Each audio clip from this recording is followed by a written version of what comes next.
ഇന്ന് നമ്മൾ ഉണ്ടാക്കാൻ പോണത് വഴുതനങ്ങ മസാലയാണ് കേട്ടോ. അപ്പോൾ എങ്ങനെയാണെന്ന് നോക്കാം. അപ്പോൾ ആദ്യം ഒരു പാൻ അടുപ്പത്ത് വെച്ചിട്ട് എണ്ണ ഒഴിച്ച് കൊടുക്കുക.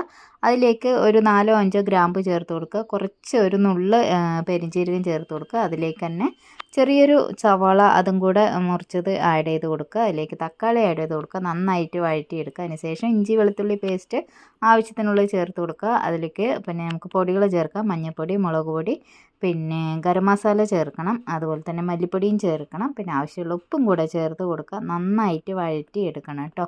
നന്നായി പച്ചമണം പോകുന്നത് വരെ ഒന്ന് വഴറ്റിയെടുക്കുക. അതിനുശേഷം നമുക്ക് മുറിച്ച് വെച്ചിട്ടുള്ള വഴുതനയും കൂടെ ഇതിലേക്ക് ഇട്ട് കൊടുക്കുക. നന്നായിട്ടൊന്ന് ഇളക്കി സെറ്റാക്കി എടുക്കുക. ഗ്രേവിയൊക്കെ അതിലൊന്ന് പിടിച്ച് സെറ്റാകാൻ വേണ്ടി ഇളക്കി കൊടുക്കുക. പിന്നെ ആവശ്യമുള്ള വെള്ളം ഒഴിച്ച് കൊടുക്കുക. 1 കപ്പ് ഞാൻ ഒഴിച്ചിട്ടുണ്ട്. ഒന്ന് നന്നായി വേകുന്നത് വരെ വെയിറ്റ് ചെയ്യുക. അപ്പോൾ അടിപൊളി ടേസ്റ്റിൽ നല്ലൊരു കറി റെഡി ആയിട്ടുണ്ട്. ചപ്പാത്തിയുടെ കൂടെയൊക്കെ കഴിക്കാൻ ടേസ്റ്റാണ്. ഉണ്ടാക്കി നോക്കൂ കേട്ടോ.